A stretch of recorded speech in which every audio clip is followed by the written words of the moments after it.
Rreshtet e denduratorëve të fundit kanë krijuar problematika në disa zona të qarkut të Gjirokastrës, ku me prekura rezulton të jetë bashkia Gjirokastër. Sipas prefektes së qarkut Albana Hasanaj, situata është ndjekur në kohë reale nga strukturat e emergjencave civile në bashkëpunim me bashkitë dhe institucionet përkatëse. Problematikat kryesore janë evidentuar në banesa dhe biznese ku ujë dhe inertet kanë shkaktuar dëme të shumta materiale si dhe në infrastrukturën rrugore, me rrëshqitje dherash dhe bllokime të përkohshme të disa akseve, kryesisht në lagje dhe rrugë dytësore.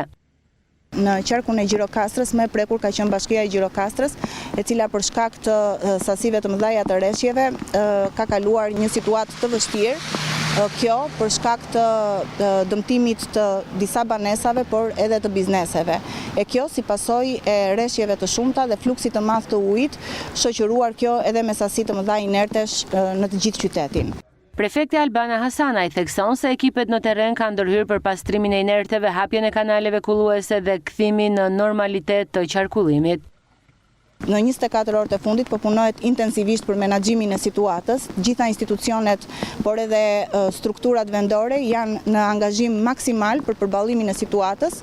Jemi duke koordinuar punën me të gjitha institucionet dhe aktorët menaxhues të kësaj situate, duke përpjekur të kthejmë këtë situatë në normalitet për sa i përket qarkullimit të mjeteve, por edhe pjesës sigurisë së njerëzve.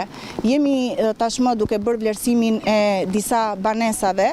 Në pjesën më të madhe të këtyre banesave ka patur shkitje të dherave rreth tyre dhe jemi duke pritur specialist për të bërë vlerësimin real të tyre dhe nëse do të jetë më pas e nevojshme evakuimi i këtyre personave nga banesat e tyre. Strukturat e prefekturës dhe bashkitë mbeten në gatishmëri të plot deri në stabilizimin e plot të situatës.